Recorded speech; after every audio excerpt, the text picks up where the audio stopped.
بسم اللہ الرحمن الرحیم۔ السلام علیکم۔ بعد میں جناب باری تعالیٰ سے آواز آئی، اے انجیر کے درخت، تو نے ان کے ساتھ سلوک کیا، میں تجھ سے خرابی و خستگی دور کر کے یہ لذت عطا کی کہ اگر تجھ کو کوئی 70 دفعہ بھی کھائے تو وہ نئی نئی لذت تجھ سے اٹھائے گا۔ اور اسی طرح درخت عود کو بھی خطاب ہوا کہ اے درخت عود، سب کے نزدیک میں نے تجھے عزیز کیا کہ آگ پر دھر کر تجھ سے خوشبو لیں گے۔ بعد میں بہشت کے باشندے آواز دینے لگے کہ آدم و حوا علیہ السلام دونوں اللہ کی درگاہ میں عاصی ہوئے اور دیوانوں کی طرح بہشت میں بھٹکتے پھرتے تھے۔ اللہ تعالیٰ کی درگاہ میں عاصی ہوئے ندامت اور شرمندگی سے پھر رہے تھے۔ اسی حالت میں اللہ تعالیٰ کی درگاہ سے 3 بار ان کی پکار ہوئی۔ جواب اس کا کچھ نہ ملا۔ حضرت جبرائیل علیہ السلام ان کے پاس آئے، بولے، اے آدم، تجھے تیرا رب بلاتا ہے۔ تب آدم علیہ السلام نے کہا، یا رب، ہم تجھ سے شرمندہ ہیں۔ ترجمہ: اور پکارا ان کو ان کے رب نے اور کہا کہ میں نے تم کو منع نہیں کیا تھا اس درخت سے، اور یہ بھی کہا تھا کہ شیطان تمہارا کھلا دشمن ہے۔ تب حضرت آدم علیہ السلام اور حوا علیہ السلام دونوں روتے ہوئے کہنے لگے، جیسا کہ حق تعالیٰ فرماتا ہے۔ ترجمہ: آدم علیہ السلام و حوا علیہ السلام نے کہا، اے رب ہمارے، ہم نے ظلم کیا اپنی جان پر، اور اگر نہ بخشے تو ہم کو اور ہم پر رحم نہ کرے تو ہم ہو جائیں گے نامراد۔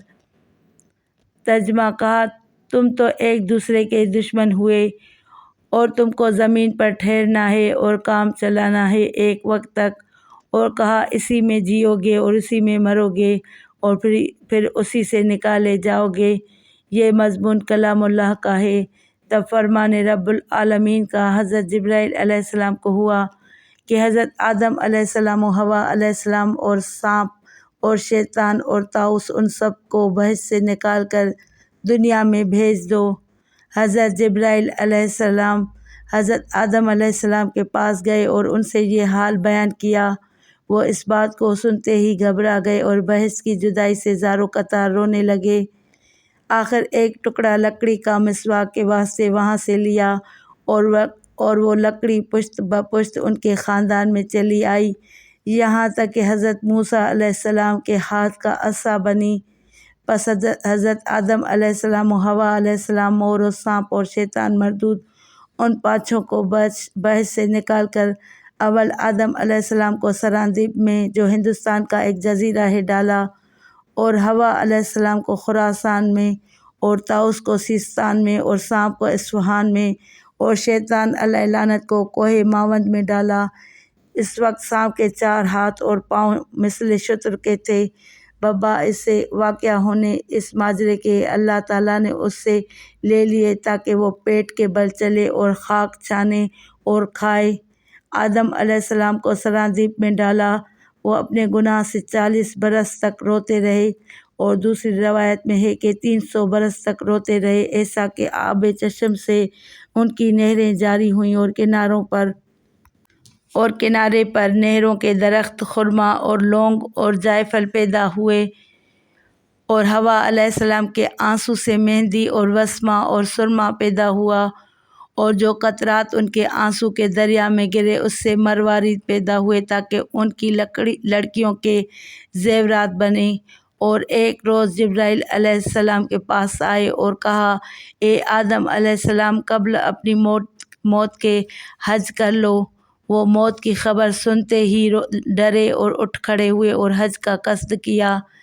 جس جگہ پر ان کا قدم جاتا وہاں گاؤں اور بستی ہو جاتی، اور جس جگہ پر وہ ٹھہرتے اور اپنی مسافت کی منزل کرتے تو اس جگہ پر خداوند کریم چند روز میں شہر بنا دیتا۔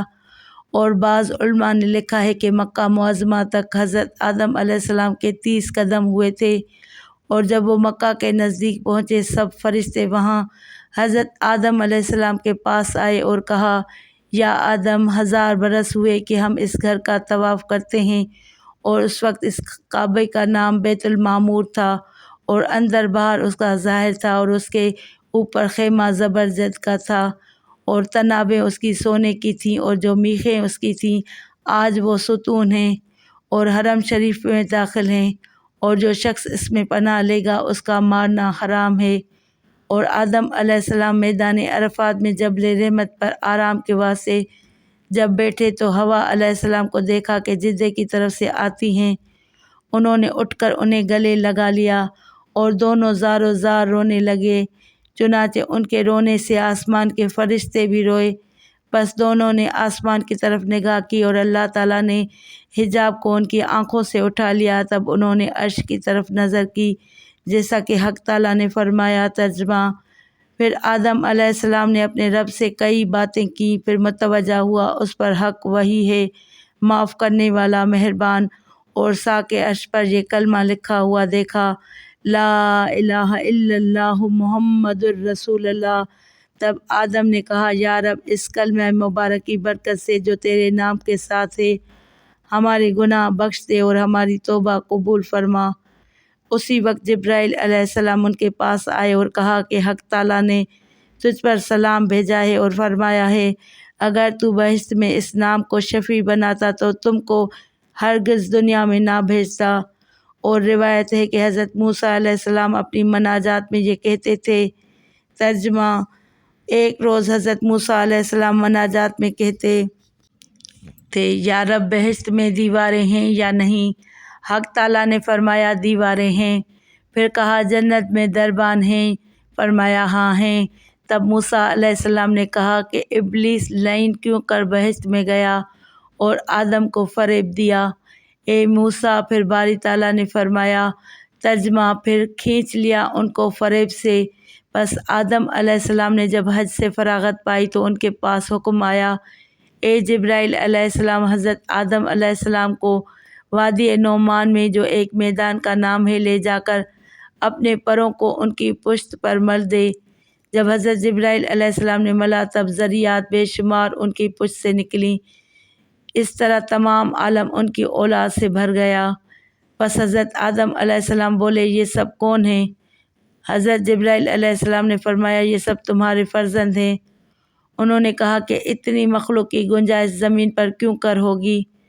تب آواز آئی: اے آدم، ان کی تدبیر میں نے پہلے سے کر رکھی ہے۔ حضرت آدم علیہ السلام نے کہا: یا رب العالمین، کیا تدبیر ہے؟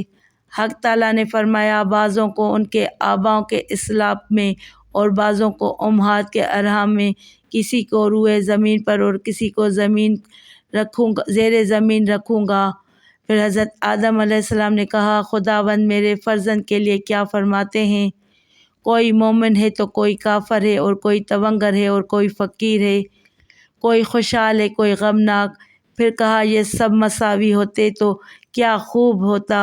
اللہ تعالیٰ نے فرمایا: اے آدم، میں اس سے خوش ہوں جو میرا شکر کرے، اس لیے خوشحال کا غمناک اور تونگر کو درویش اور مطیع کو عاصی نہ کیا تاکہ شکر کریں۔ بس اللہ تعالیٰ کا حکم ہوا کہ ذریات آدم کی کھڑی ہوئیں، صف باندھ کر مشرق سے مغرب تک اسی وقت کھڑی ہو گئیں۔ سب کے سب جو لوگ دائیں طرف آدم کے کھڑے تھے وہ سب کے سب مومن تھے، اور صف اول میں انبیاء اور انبیاء میں سب سے آگے محمد صلی اللہ علیہ وسلم کھڑے تھے، اور جو لوگ بائیں طرف ان کے کھڑے تھے وہ سب کافر اور صف اول میں ان کے جبار اور متکبر تھے۔ بعدہ امر الہی ہوا: کیا میں تمہارا رب نہیں ہوں؟ بولے سب: سچ ہے، تو بے شک ہمارا رب ہے۔ بعد اس کے حق تعالیٰ نے کہا کہ سجدہ کرو تم اپنے رب کو۔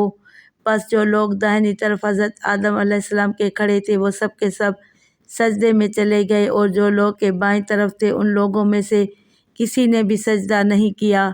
پھر دوسری دفعہ حق تعالیٰ نے ارشاد فرمایا، یعنی سجدہ کرو تم اپنے رب کو۔ جو لوگ بطرف راست تھے ان میں سے سجدہ کسی نے نہ کیا اور کسی نے نہ کیا، اور جو کہ بطرف چپ تھے ان میں سے بعض نے سجدہ کیا اور بعض نے نہ کیا۔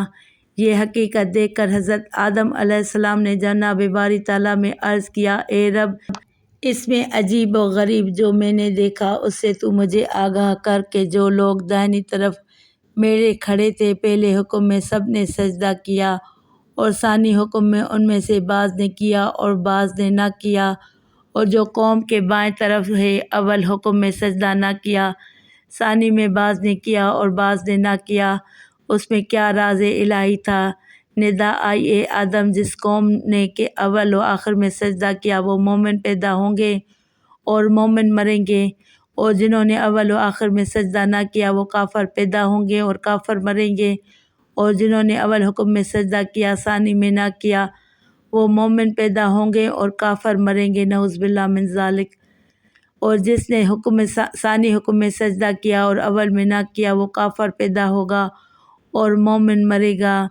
ترجمہ: حق تعالیٰ فرماتا ہے کہ اے آدم، جو لوگ تیری دائنی طرف ہیں سب بہشتی ہیں، اس کی مجھے کچھ پرواہ نہیں، اور جو کہ بائیں طرف کھڑے ہیں وہ دوزخی ہیں، مجھے کچھ پرواہ نہیں۔ اے آدم، نہ ان کی اطاعت سے مجھے کچھ فائدہ ہے اور نہ ان کی معیشت سے کچھ ضر، بس ایک فرشتے کو حکم کیا کہ عہد نامہ یعنی عہد کا جو حکم فرمایا اس کے سوا اور دین قبول نہیں، اور وہی فرشتہ اللہ کے حکم سے پتھر ہو گیا اور وہ پتھر خانہ کعبہ کے دائیں رکن میں رکھا گیا ہے۔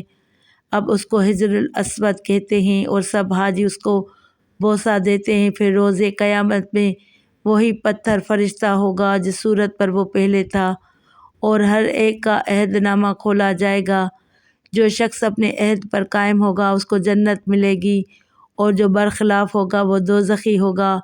اور حق تعالیٰ نے پیغمبروں کے ساتھ روز میثاق میں کہا۔ ترجمہ: جب اللہ تعالیٰ نے نبیوں سے اقرار کیا جو کچھ میں نے تم کو دی ہے کتاب اور حکمت، پھر آوے تمہارے پاس کوئی رسول کہ سچ بتا دے تمہارے پاس آنے والے کو، تو اس پر ایمان لاؤ گے اور اس کی مدد کرو گے۔ حق تعالیٰ نے فرمایا، تم نے اقرار کیا اور اس شرط پر میرا ذمہ لیا؟ سب بولے، ہم نے اقرار کیا۔